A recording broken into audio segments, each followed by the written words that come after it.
Hi friends, ಹೇಗಿದ್ರೆ ಎಲ್ಲರೂ ಚೆನ್ನಾಗಿದ್ದೀರಲ್ವಾ friends. ಇವತ್ತಿನ recipe ಬಂದ್ಬಿಟ್ಟು ಚಿಕನ್ ರೆಸಿಪಿ ಡಿಫ್ರೆಂಟ್ ಆಗಿ ಮಾಡ್ತಾ ಇದ್ದೀನಿ.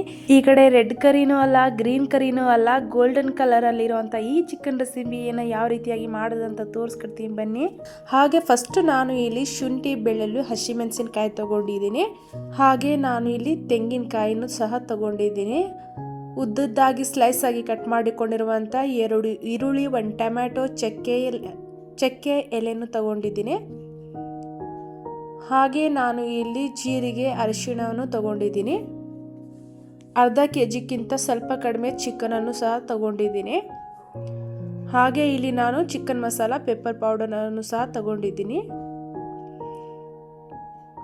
ಬನ್ನಿ ಫಸ್ಟ್ ನಾನು ಇಲ್ಲಿ ಜಿಂಜರ್, ಗಾರ್ಲಿಕ್ ಹಾಗೆ ಹಸಿಮೆಣಸಿನಕಾಯಿನ ಮಿಕ್ಸಿ ಜಾರಲ್ಲಿ ಹಾಕಿ ರುಬ್ಕೊಂಡು ಪೇಸ್ಟ್ ಮಾಡ್ಕೊಳ್ತೀನಿ.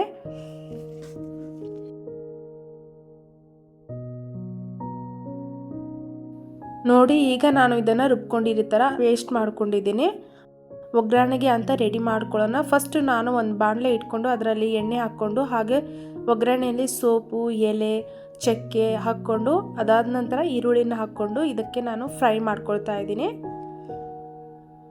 ಈಗ ಈರುಳ್ಳಿನ ಸ್ವಲ್ಪ ಗೋಲ್ಡನ್ ಬ್ರೌನ್ ಆಗುವವರೆಗೂ ಚೆನ್ನಾಗಿ ಫ್ರೈ ಮಾಡ್ಕೊಳ್ಳೋಣ.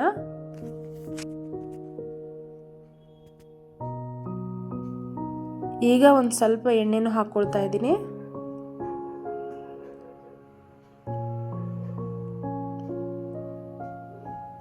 ಹಾಗೆ ನಾನು ಈ ಚಿಕನ್ ರೆಸಿಪಿ ಅಂತೂ ಡಿಫ್ರೆಂಟಾಗಿ ಮಾಡ್ತಾ ಇದ್ದೀನಿ. ವಿಡಿಯೋನೂ ಸಹ ಕೊನೆವರೆಗೂ ನೋಡಿ. ಹಾಗೆ ನಾನು ಈರುಳ್ಳಿನ ಬೇಗ ಫ್ರೈ ಆಗಲಿಕ್ಕೆ ಅಂತ ಪ್ಲೇಟನ್ನು ಮುಚ್ಚಿ ಇಡ್ತಾ ಇದ್ದೀನಿ.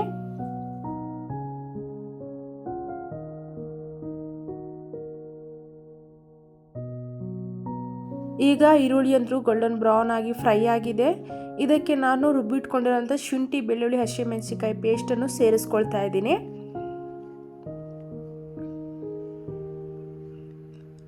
ಹಾಗೆ ನಾನು ಇದಕ್ಕೆ ಟೊಮೆಟೊನೂ ಸಹ ಸೇರಿಸ್ಕೊಳ್ತಾ ಇದ್ದೀನಿ. ಈಗ ಇದನ್ನು ಚೆನ್ನಾಗಿ ಮಿಕ್ಸ್ ಮಾಡಿಕೊಂಡು ಫ್ರೈ ಮಾಡ್ಕೊಳ್ಳೋಣ. ಈಗ ನಾನು ಇದಕ್ಕೆ ಚಿಕನನ್ನು ಸಹ ಹಾಕ್ಕೊಳ್ತಾ ಇದ್ದೀನಿ. ಟೊಮ್ಯಾಟೊ ಹಾಕಿದ ನಂತರ ಚಿಕನ್ನು ಸಹ ಸೇರಿಸ್ಕೊಳ್ತಾ ಇದ್ದೀನಿ. ಹಾಗೆ ಫ್ರೆಂಡ್ಸ್, ನೀವು ಈ ಚಿಕನ್ ರೆಸಿಪಿ ಅಂದರೂ ತುಂಬ ಬೇಗ ಸುಲಭವಾಗಿ ಮಾಡ್ಕೋಬಹುದು. ತುಂಬ ಅಂದರೆ ತುಂಬ ಕ್ವಿಕ್ಕಾಗಿ ರೆಡಿ ಆಗುತ್ತೆ ಈ ಚಿಕನ್ ರೆಸಿಪಿ. ಹಾಗೆ ನಾನು ಇದಕ್ಕೆ ಸ್ವಲ್ಪ ಅರಿಶಿಣವನ್ನು ಸೇರಿಸ್ಕೊಳ್ತಾ ಇದ್ದೀನಿ. ಇದಕ್ಕೆ ನಾನು ರುಚಿಗೆ ತಕ್ಕಷ್ಟು ಉಪ್ಪನ್ನು ಸಹ ಸೇರಿಸ್ಕೊಳ್ತಾ ಇದ್ದೀನಿ. ಈಗ ಇದನ್ನು ಚೆನ್ನಾಗಿ ಕಲಿಸ್ಕೊಳ್ಳೋಣ.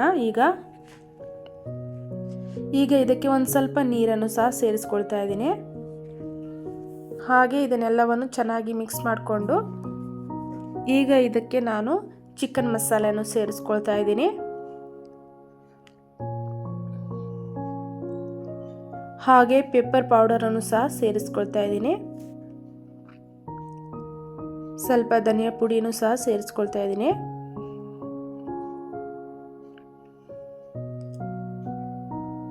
ಈಗ ಈ ರೀತಿಯಾಗಿ ಇದನ್ನು ಚೆನ್ನಾಗಿ ಕಲಿಸ್ಕೊಂಡು ಇದನ್ನು ಪ್ಲೇಟ್ ಮುಚ್ಚಿಬಿಟ್ಟು ಚೆನ್ನಾಗಿ ಸ್ವಲ್ಪ ಹೊತ್ತು ಬೇಯಿಸೋಕ್ಕೆ ಇಟ್ಬಿಡೋಣ.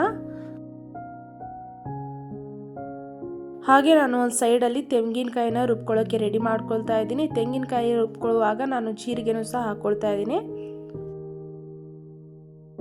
ಜೀರಿಗೆ ತೆಂಗಿನಕಾಯಿ ಜೊತೆಯಲ್ಲಿ ಹಾಕಿಬಿಟ್ಟು ನಾನು ಇದನ್ನು ರುಬ್ಕೊಂಡು ಪೇಸ್ಟ್ ಮಾಡ್ಕೊಳ್ತಾ ಇದ್ದೀನಿ. ಈಗ ಸ್ವಲ್ಪ ನೀರನ್ನು ಸೇರಿಸ್ಕೊಂಡು ಇದನ್ನು ಪೇಸ್ಟ್ ಮಾಡ್ಕೊಳ್ಳೋಣ. ತೆಂಗಿನಕಾಯಿನ ಚೆನ್ನಾಗಿ ನುಣ್ಣಾಗಿ ರುಬ್ಕೋಬೇಕಾಗತ್ತೆ. ಈಗ ಇದನ್ನು ಈ ರುಬ್ಬಿಟ್ಕೊಂಡಿರುವಂಥ ತೆಂಗಿನಕಾಯಿಯನ್ನು ನಾನು ಚಿಕನಲ್ಲಿ ಹಾಕ್ಕೊಳ್ತಾ ಇದ್ದೀನಿ.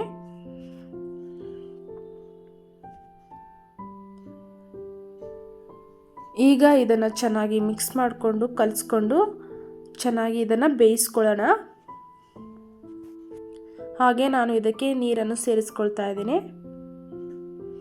ಹಾಗೆ ಸಾಂಬಾರು ನಮಗೆ ಎಷ್ಟು ತೆಳು ಬೇಕು, ಗಟ್ಟಿ ಬೇಕು ನೋಡಿಕೊಂಡು ನೀರು ಹಾಕ್ಕೋಬೇಕು. ಹಾಗೆ ನಾನು ಇದರ ಮೇಲೆ ಪ್ಲೇಟನ್ನು ಮುಚ್ಚಿ ಚೆನ್ನಾಗಿ ಬೇಯಿಸೋಕ್ಕೆ ಇಡ್ತಾ ಇದ್ದೀನಿ. ಈಗ ನೋಡಿ, ಚಿಕನ್ ಎಲ್ಲ ಒಂದು ರೌಂಡ್ ಚೆನ್ನಾಗಿ ಬೇಯ್ತಾ ಇದೆ. ಈಗ ಇದನ್ನು ಚೆನ್ನಾಗಿ ಕಲಿಸ್ಕೊಳ್ಳೋಣ. ಹಾಗೆ ಚಿಕನ್ ಇನ್ನೂ ಚೂರು ಬೇಯಬೇಕಾಗತ್ತೆ. ಇದನ್ನು ಇನ್ನೂ ಚೆನ್ನಾಗಿ ಬೇಯಿಸ್ಕೊಳ್ಳೋಣ. ಈಗ ಇನ್ನೊಂದು ಸ್ವಲ್ಪ ನಾನು ಪ್ಲೇಟನ್ನು ಮುಚ್ಚಿಟ್ಬಿಟ್ಟು ಚೆನ್ನಾಗಿ ಇದನ್ನು ಬೇಯಲಿಕ್ಕೆ ಇಡ್ತಾ ಇದ್ದೀನಿ.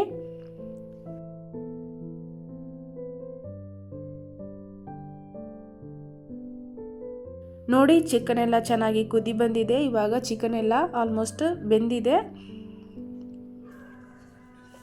ನೋಡಿ ಫ್ರೆಂಡ್ಸ್, ಈ ಚಿಕನ್ ಅಂತೂ ಸೂಪರ್ ಆಗಿರುತ್ತೆ, ಡಿಫ್ರೆಂಟ್ ಆಗಿರುತ್ತೆ.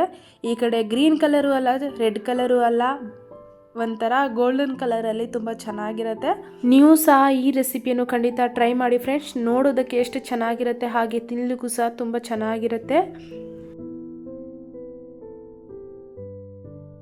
ಹಾಗೆ ಈಗ ನೋಡಿ ಚಿಕನ್ ಎಲ್ಲ ಚೆನ್ನಾಗಿ ಬೆಂದಿದೆ. ಈಗ ನಾನು ಕಟ್ ಮಾಡಿ ಇಟ್ಕೊಂಡಿರುವಂಥ ಕೊತ್ತಂಬರಿ ಸೊಪ್ಪನ್ನು ಮೇಲಿಂದ ಹಾಕ್ಕೊಳ್ತಾ ಇದ್ದೀನಿ.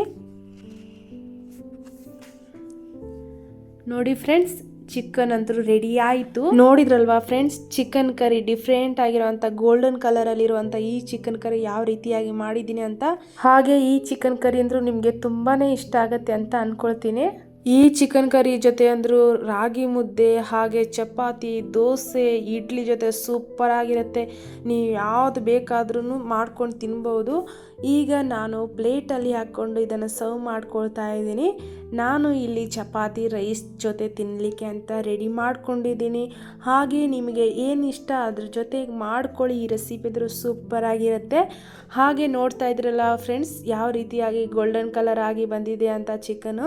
ಹಾಗೆ ನಿಮಗೆ ಈ ರೆಸಿಪಿ ಏನಾದರೂ ಇಷ್ಟ ಆಗಿದ್ರೆ ದಯವಿಟ್ಟು ಒಂದು ಲೈಕ್ ಮಾಡಿ, ಕಮೆಂಟ್ ಮಾಡಿ, ಸಬ್ಸ್ಕ್ರೈಬ್ ಮಾಡೋದನ್ನು ಮರಿಬೇಡಿ ಫ್ರೆಂಡ್ಸ್. ಹೊಸ ರೆಸಿಪಿಗಳನ್ನು ಶೇರ್ ಮಾಡ್ತಾ ಇರ್ತೀನಿ. ಮಾಡ್ತಾ ಇರಿ, ತಿಂತಾ ಇರಿ. ಮತ್ತೆ ಸಿಗ್ತೀನಿ ಹೊಸ ರೆಸಿಪಿಯೊಂದಿಗೆ. ಅಲ್ಲಿವರೆಗೂ ಟೇಕ್ ಕೇರ್.